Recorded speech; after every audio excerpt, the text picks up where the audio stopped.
मौर्य शासन का महत्व। राजकीय नियंत्रण। हिंदू विधिग्रंथों में बार बार कहा गया है कि राजा को धर्मशास्त्रों में बताए गए नियमों और देश में प्रचलित आचारों के अनुसार शासन करना चाहिए। कौटिल्य ने राजा को सलाह दी है कि जब वर्णाश्रम धर्म वर्णों और आश्रमों पर आधारित समाज व्यवस्था लुप्त होने लगे तो राजा को धर्म की स्थापना करनी चाहिए। कौटिल्य ने राजा को धर्म प्रवर्तक अर्थात सामाजिक व्यवस्था का संचारक कहा है। अशोक ने अपने अभिलेखों में बताया है कि राजा का आदेश अन्य आदेशों से ऊपर है। अशोक ने धर्म का प्रवर्तन किया और उसके मूल तत्वों को सारे देश में समझाने और स्थापित करने के लिए अधिकारियों की नियुक्ति की। अशोक के अभिलेखों को धम्मलिपि कहा जाता था और वह एक प्रकार का धर्मशास्त्र था। राजा के निरंकुश अधिकार का दावा मगध के राजाओं द्वारा अपनाई गई सैनिक विजय की नीति के कारण आगे आया। अंग, वैशाली, काशी, कोसल, अवंती, कलिंग आदि को एक एक करके मगध साम्राज्य में मिला लिया गया। इन सभी क्षेत्रों पर जो सैनिक नियंत्रण हुआ वह धीरे धीरे जनजीवन के हर अंग पर उत्पीड़क नियंत्रण के रूप में परिणत हो गया। मगध साम्राज्य के पास तलवार का इतना जोर था कि वह सभी क्षेत्रों पर अपना पूरा नियंत्रण लाद सका। जनजीवन के हर क्षेत्र को अपने वश में रखने लिए राज्य को विशाल अधिकारी वर्ग रखना पड़ता था। प्राचीन इतिहास के किसी भी अन्य काल में हम इतने सारे अधिकारियों को नहीं पाते जितने मौर्य काल में। प्रशासन तंत्र के साथ साथ गुप्तचरों का भी विस्तृत जाल बिछा था। विभिन्न प्रकार के जासूस विदेशी शत्रुओं की गतिविधियों पर नजर रखते थे और संदिग्ध अधिकारियों के बारे में पता लगाया करते थे। भोले भाले लोगों से अंधविश्वास का सहारा लेकर कोष संचय करने में भी वे सहायक सिद्ध होते थे। शीर्षस्थ अधिकारी तीरथ कहलाते थे। लगता है अधिकतर अधिकारियों को नकद वेतन दिया जाता था।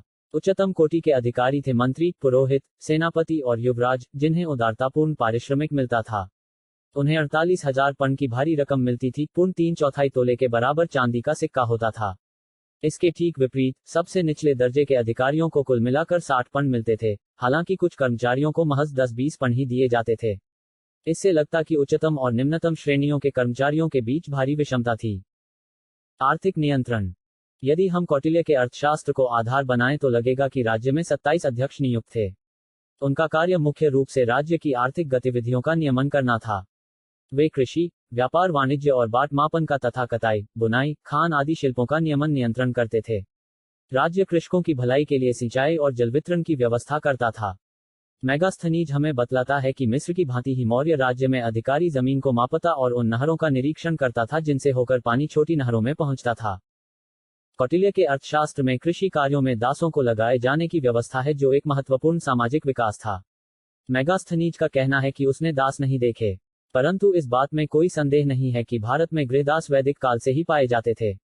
लगता है कि मौर्य काल में ही दासों को कृषि कार्यों में बड़े पैमाने पर लगाया गया। राज्य के पास बड़े बड़े कृषि क्षेत्र थे जिनमें अनगिनत दास और मजदूर खटाए जाते थे। कलिंग युद्ध के बाद जो 1.5 लाख युद्धबंदी कलिंग से पाटलिपुत्र लाए गए, संभवतः वे कृषि कार्य में ही लगा दिए गए होंगे। 1.5 लाख की संख्या अतिशयोक्ति जैसी लगती है। जो भी हो, उत्पादन की दृष्टि से प्राचीन भारतीय समाज दास समाज नहीं था। यूनान और रोम में जो कार्य दास करते थे वह भारत में शूद्रों से लिया जाता था। शूद्रों को ऊपर के तीनों वर्गों की साझा संपत्ति समझा जाता था। उन्हें दासों, शिल्पियों और कृषकों के रूप में ऊपर के तीनों वर्णों का काम करने के लिए बाध्य किया जाता था। कई कारणों से ऐसा प्रतीत होता है कि राजकीय नियंत्रण साम्राज्य के विशाल भाग में था, कम से कम केंद्रीय भाग में तो अवश्य था। ऐसा नियंत्रण पाटलिपुत्र की अनुकूल अवस्थिति के कारण संभव हुआ। यहां से जलमार्ग के द्वारा राजकर्मचारी चारों ओर जा सकते थे।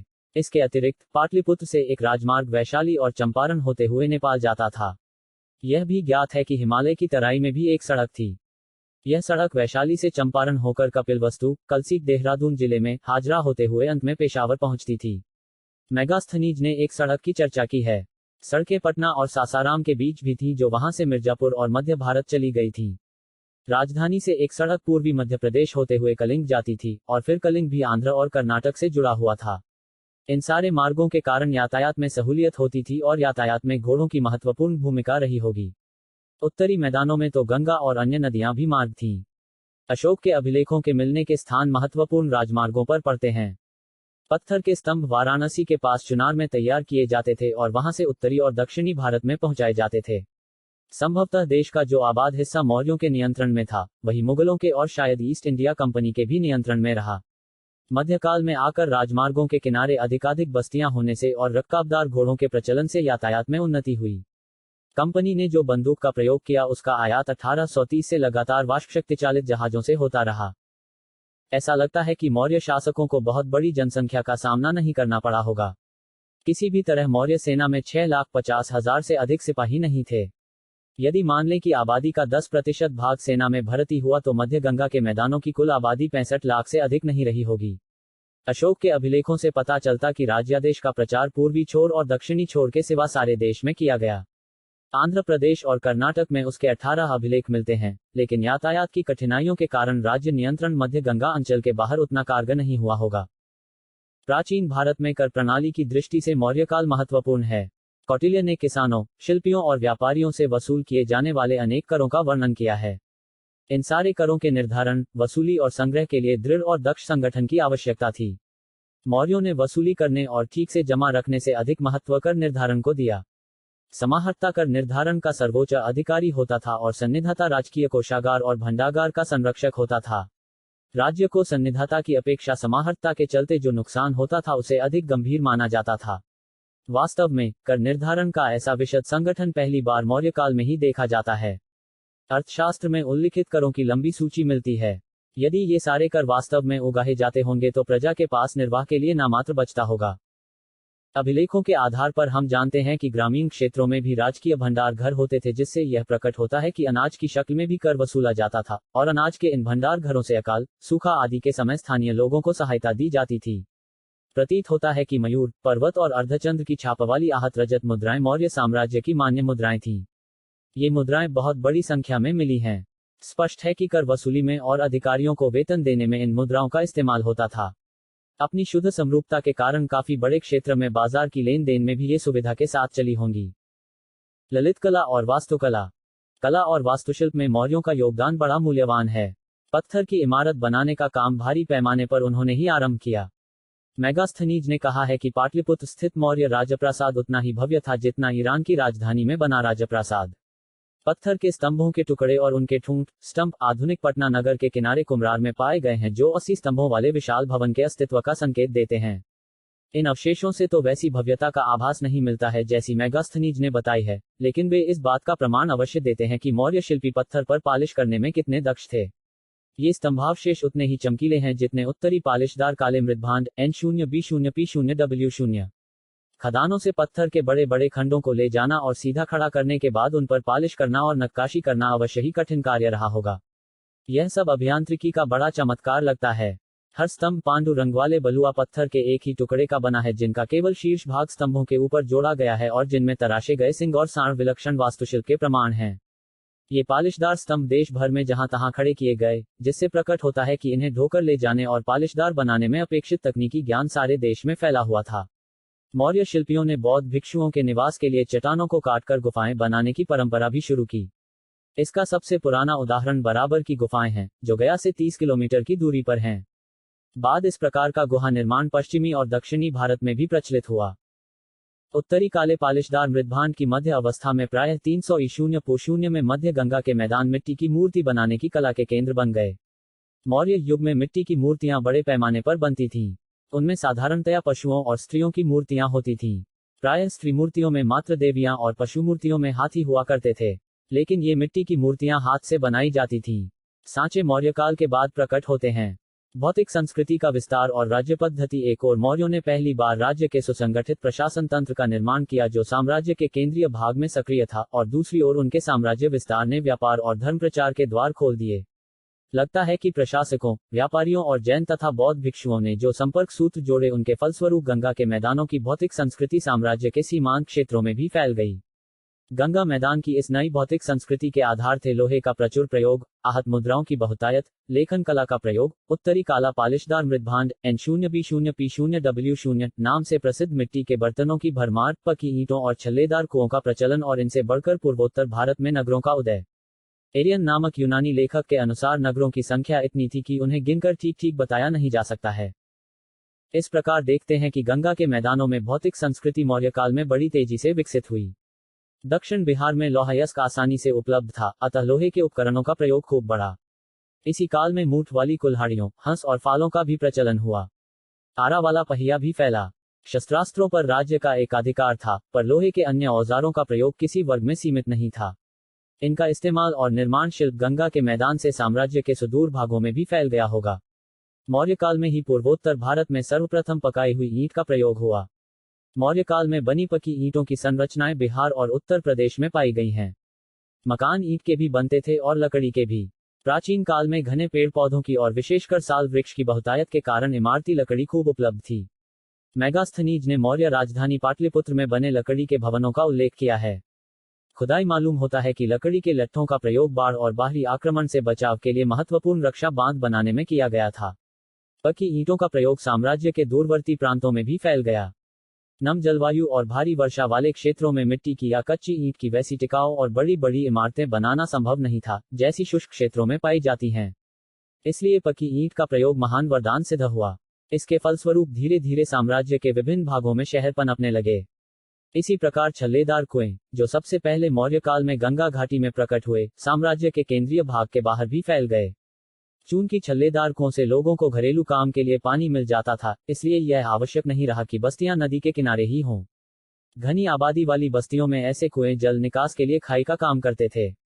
लगता है कि मध्य गंगा के मैदान की भौतिक संस्कृति के तत्व कुछ परिवर्तनों के साथ उत्तरी बंगाल, कलिंग, आंध्र और कर्नाटक में भी पहुंचे। इसमें संदेह नहीं कि इन क्षेत्रों की अपनी संस्कृतियां भी स्वतंत्र रूप से पनप रही थीं।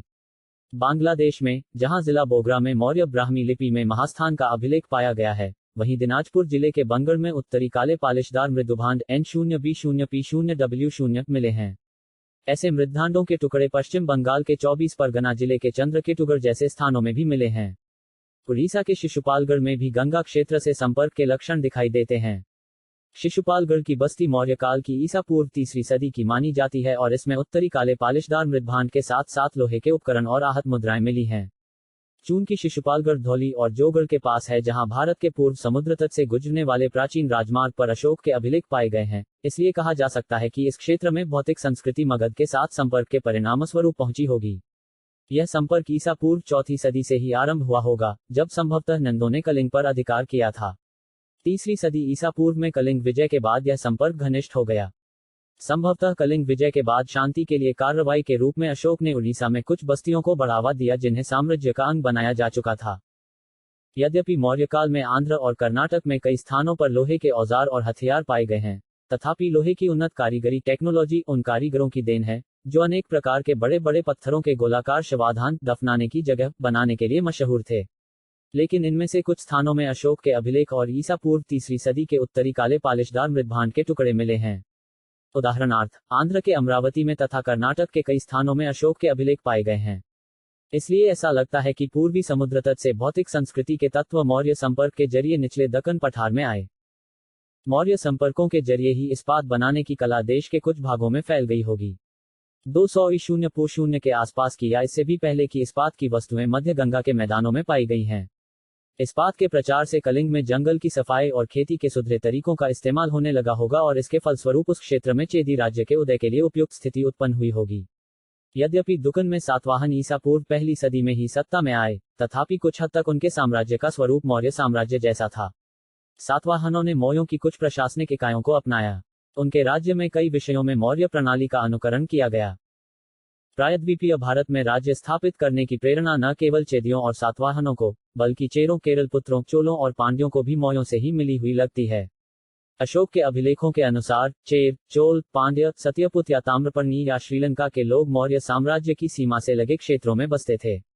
इसलिए उन सबों के राज्य मौर्य राज्य से मिलते जुलते थे। मौर्य राजधानी में आए मेगास्थनीज को पांड्यों की जानकारी थी। अशोक अपने को देवों का प्यारा कहता था। यही उपाधि तमिल में अनुदित करके संगम साहित्य में उल्लिखित राजाओं ने धारण की।